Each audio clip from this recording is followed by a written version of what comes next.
Risalah itu bentuk komunikasi antara hamba dan Allah Subhanahu wa ta'ala. Jadi tidak ada presentasi atau tidak ada target untuk bahwa supaya mereka iman semua itu tidak. Jadi gambarannya risalah ben suara Allah didengar, bahwa aturannya Allah harus didengar. In alaika illal balagh, bahwa aturan Allah itu harus apa? Didengar. Mulane kesunatane para ulama, para pakar, para intelektual harus ngomong terus. Kebenaran meskipun nggak dilakukan itu harus diomongkan terus. Sekali kebenaran didiamkan, entah itu atas nama liberalisasi atau demokrasi, maka Allah akan mencabut barokatul ardi, dan pasti akan terjadi prahara besar, pasti terjadi kiamat. Dan itu na'udzubillah min syarri apa? Kebenaran itu harus diomongkan terus. Kita harus ngomong terus. Saya itu pernah debat kusir sama seorang profesor, pernah debat kusir sama seorang kiai yang tawadhu. Saya bilang gini, seorang ulama itu dono unsur premane, kudu ngomong terus kebenaran. Wes ora ono wong ngandel lah, pokoke ngomong terus. Ora perlu ono wong ngandel, wes keliru lah pokoke ngomong. Begini, saya punya hadis sahih dari riwayatnya Imam Ahmad. Inna Allaha ta'ala la yanzi'a barakatal ardi hatta la yuqala fil ardi lizalim antaz zalim. Allah tidak akan mencabut barokatul ardi sampai di bumi tidak dikatakan pada orang zalim antaz zalim. Sekarang begini misalnya, contoh paling mudah yang kita mendapat berkah. Contoh paling mudah kita mendapat berkah dari contoh ini. Sebetulnya atas nama etika Jawa, etika Jawa. Kita nanti tonggo lonte, iku sawangane secara etika wis urusane dewi-dewi. Ora usah mbok omongno iku lonte, sundel, sembah kon. Tapi barokahnya kebenaran bahwa orang nakal harus kita katakan sundel lonte. Itu kelontean dan kesundelan akan tabu terus selama orang masih ngomong untuk lonte itu sundel, untuk orang BTS itu lonte atau sundel. Artinya apa? Orang masih jijik atau merendahkan derajat mereka yang berprofesi sebagai lonte atau sundel. Dan ini baik bagi agama, bagi keberlangsungan moral. Karena masih ada yang menjijikkan proses-proses yang salah. Meskipun kita sebagai ulama, sebagai tokoh masyarakat, tentu mereka kita kasih ruang taubat. Juga kita kasih hak-hak sebagai martabat, sebagai manusia. Tapi kita tetap akan bilang bahwa itu namanya lonte, sundel atau apa. Ini rumah tenan. Sehingga apa? Dengan posisi masyarakat yang merendahkan derajat atau yang berprofesi lonte, orang inginnya itu dagang secara baik-baik. Orang inginnya jadi PNS secara baik-baik. Orang inginnya dapat uang lewat ternak secara baik-baik. Karena mereka tidak mau resiko ngambil profesi cari uang yang resiko dihujat masyarakat. Baik.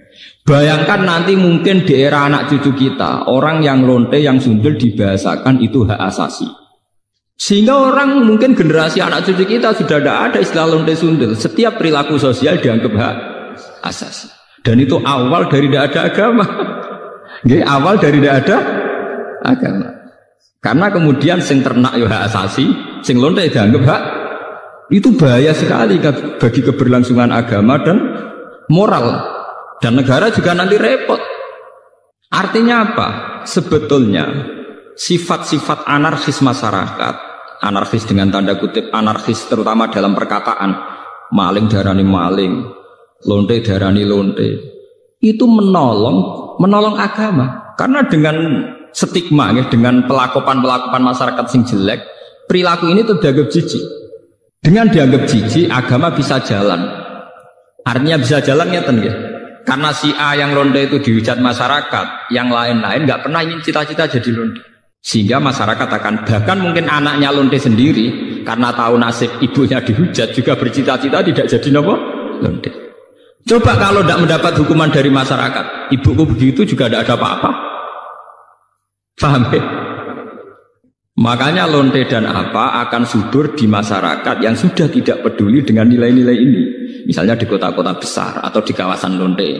Karena sesama lonte saling tidak mengatakan tabu. Makanya aman.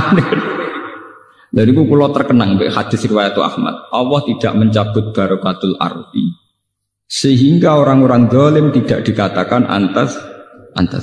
Itu bahaya sekali kalau kita sudah tidak peduli terhadap itu. Nah, risalahnya Allah kepada Nabi Muhammad itu sing penting bahwa benar dikatakan benar, salah dikatakan salah. Tidak harus gol, tidak harus apa? Gol. Makanya kalau setuju wonten riwayat hadis dan ini sahih, idza zaharatil fitanu wal bid'ah falyudhiril alim ilmahu. Ketika ada fitnah, ada bid'ah, orang alim sepenting ngetokno ngalime, ora malah tawaduk muni kula mboten derek-derek. Falyudhiril alim ilmahu. Orang alim harus menunjukkan kealimannya. Sing alim kudu ngaku ngalim. Paham? Aja sing alim ngaku bodoh. Bahaya. Tawaduk sing bahaya. Falyudhiril alim ilmahu. Sing alim kudu ngaku ngalim. Kalau tidak, wa illa fa'alaihi la'natullahi wal malaikati wan nasi asma. Itu akan dekat laknat. Karena kalau kebenaran tidak diomongkan, maka nilai masyarakat pasti kacau. Pasti apa? Kacau. Misalnya begini ya, ini contoh dan peringatan sekaligus. Contoh dan peringatan. Wong-wong sing derek toreko, sing derek ngaji kula teng mriki, kudu tunjukno bahwa kita lebih bahagia. Haram ke melok toreko nek ijek kesak-kesik, ijek mesombat-sambat ra di dhuwit. Dosa gedhe. Elek-eleki toreko.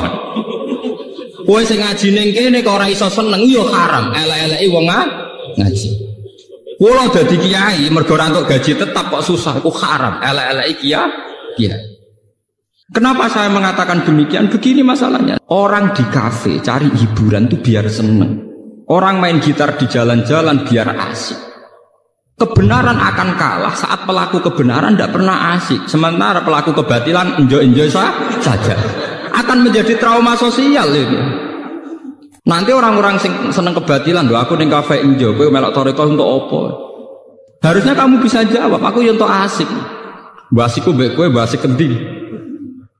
Sebab itu orang-orang toreko, orang-orang soleh itu dididik ala bi zikrillah tatmainnul qulub. Kalau hati mereka bisa tenang pakai gitar, pakai hiburan, kenapa hati kita tidak tenang saat ingat Allah Subhanahu wa ta'ala? Maka susah itu bagian dari keharaman.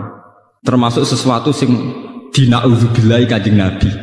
Setingkat kekafiran, kemusyrikan dan kemaksiatan. Termasuk susah juga haram. Haram. Nabi itu inna aktsara ma bihi ma yasta'idzu bihi Rasulullah Allahumma inni a'udzubika minal jubni wal kasali wal husni. Jadi susah termasuk tersangka. Sesuatu yang ista'adza minhu Rasulullah sallallahu alaihi wasallam. Ya Allah, saya minta dilindungi dari rasa takut, malas dan rasa gelisah. Susah kriminal. Piye wae santri mari gak menarik di mata masyarakat. Kiai juga profesi yang tidak menarik cara masyarakat. Masalah pelakunya kita gak enjoy. Kukur gak jelas. Angger ketemu tamu PNS enak ngono jenengan gajine tetap. Kula mboten jelas. Kula mangani wak pitik beda ana manakipan kan siapa yang ingin berprofesi yang nasib percontohannya kayak itu kan. Lho kula nu termasuk kiai sing ora tau susah. Niku akeh sing gawok. Gus jenengan dadi kiai kowe detok penang. Wis kula nu malah walian banyak guru-guru yang sowan saya padahal PNS. Gus kula pengen ayem kok jenengan. Padahal mereka digaji tetap loh PNS. Iku sowan kula kepengen ayem kaya kula. Saiki walian kiai pengen ayem kaya napa? PNS. Enak jenengan Pak PNS gaji tetap. Nah kula niku mboten tetap ngenteni wong mati. Niku kula ndek cerita, bapake niku mudin. Mudin itu tukang rumah wong mati. Anake mondok teko. Angger teko tak pondok agak di duit.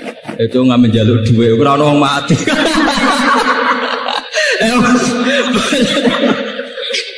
Bagaimana profesi kayak ini bisa menarik? Wong di rezeki ngenteni wong mangani wapi tek ngenteni wong manaki. Bagaimana profesi kayak ini bisa menarik? Wis ngono secara fisik ya klunak-klunuk kukar-kukur. Nak ana pegawai negeri jenengan ngoten enak apa untuk gaji tetap. Kula dadi kiai gajine gak tetap. Saya itu tidak pernah. Itu menurut saya itu haram besar, dosa. Ya. Kulon sering didolani guru SD, guru SMP, PNS. Resep urip ayam apa Pak? Jadi ayam, saya gampang jadi kiai ayam. Tapi kiai penghasilannya kan gak tetap. Dari sapa? Sing gak tetap penghasilan, harus gini pengiran tetap.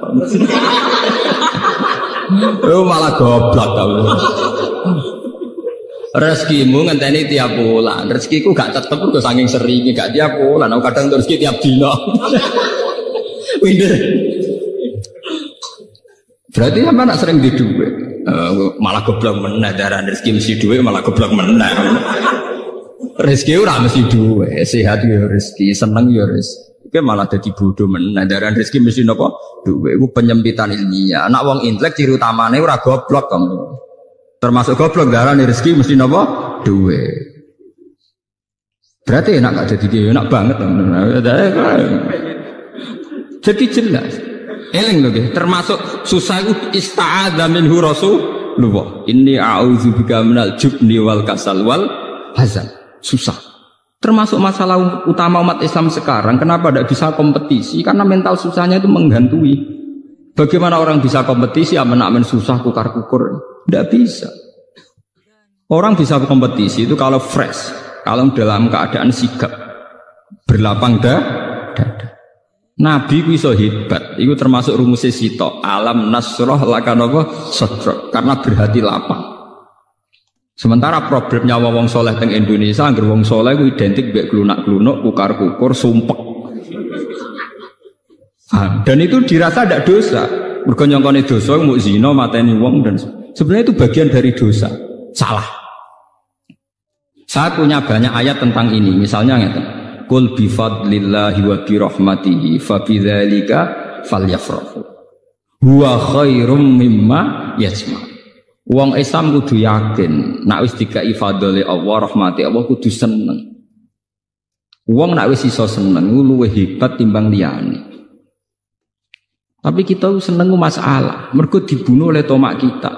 Saya seneng dadi kiai nak santrine akeh undangane akeh. Seneng kok repot. Ngenteni santri akeh ya nak ora. Ngenteni undangan akeh ya nak ora. Nak cara hikam mulai ngajari gampang. In aratta antasta'izza bi izin la yafna ya fala tasta'izza bi izin sing yafna. Kalau kamu ingin punya harkat yang tinggi dengan derajat yang tidak pernah lapuk, tidak pernah hilang, maka kamu jangan merasa terhormat oleh sesuatu yang mudah hilang. Misalnya kados kula wonten kiai, nganti saiki nggih pengaruh. Tapi kula mboten bodoh, kula ora ngarah seneng perkara sing ngaji akeh, seneng mbek sampean-sampean ora jelas-jelas mboten ngarah. Karena ini sesuatu yang bisa hilang. Bisa napa? Iya. Saya ngaji di sini seneng karena saya melaksanakan perintah Allah. Perintahnya Allah pada ulama disuruh ngajar. Saya ngajar berarti sedang dalam posisi perintah Allah. Dan saya pasti senang karena dalam bingkai perintah Allah Subhanahu wa taala. Titik. Dan itu senang yang abadi. Sehingga yang ngaji 10 ya saya enjoy, yang ngaji 5 ya enjoy, 2 ya enjoy. Karena sama-sama dalam bingkai perintahnya Allah Subhanahu wa ta'ala. Sehingga kesenangan saya akan abadi. Jika kamu ingin luhur dengan sesuatu yang tidak hilang, maka jangan luhur dengan sesuatu yang bisa hilang. Misalnya bergantung senangnya manusia, bergantung rezeki, bergantung uang. Itu sesuatu yang mudah apa? Hilang. Lo nanti tangleti. Nah, misalnya jenengan terus jatuh, orang sing seneng jenengan, orang sing hormat be jenengan. Jatuh kuning, dia atau jatuh paling banter wong ra seneng. Gampang toh.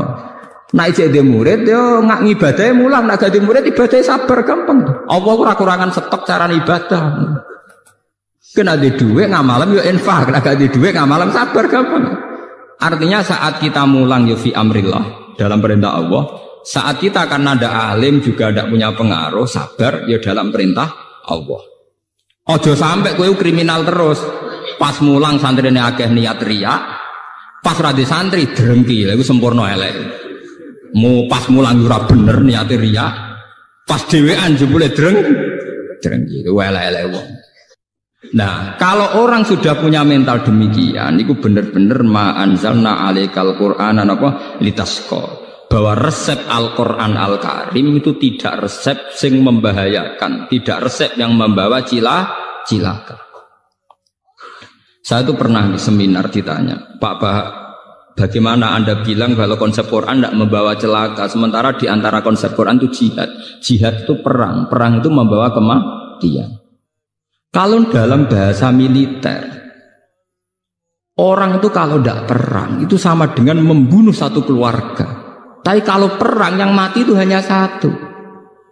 Begini misalnya, Ketika Nabi di Madinah punya kekuatan, taruh saja yang pernah nyata itu 300 orang. Wong kafir 700 wong misalnya dalam perang Uhud nopo Huntang misalnya. Umpama Nabi ditantang Abu Jahal CS kok gak wani. Itu artinya apa? Nabi mateni wong sak Madinah. Karena kampungnya pasti di bumi hanguskan, yang dibunuh itu perempuan, laki-laki dan anak-anak. Tapi Nabi ketika maju perang paling sing mati mau 70 selawe, kowe ora mesti. Mboten apa? Mesti. Jadi konsep perang adalah konsep penyelamatan. Justru dengan perang itu yang selamat lebih banyak. Kowe wong pinter oleh mikir dangkal. Saat pengusiran Belanda, pengusiran Jepang dari bumi pertiwi Indonesia, sing mati hanya para pahlawan. Umpama pas iku pahlawan kita tidak perang, mungkin sampai sekarang kita jadi anak turunnya Belanda, jadi budak sampai saiki. Barokah perang, sing mati hanya para pahlawan.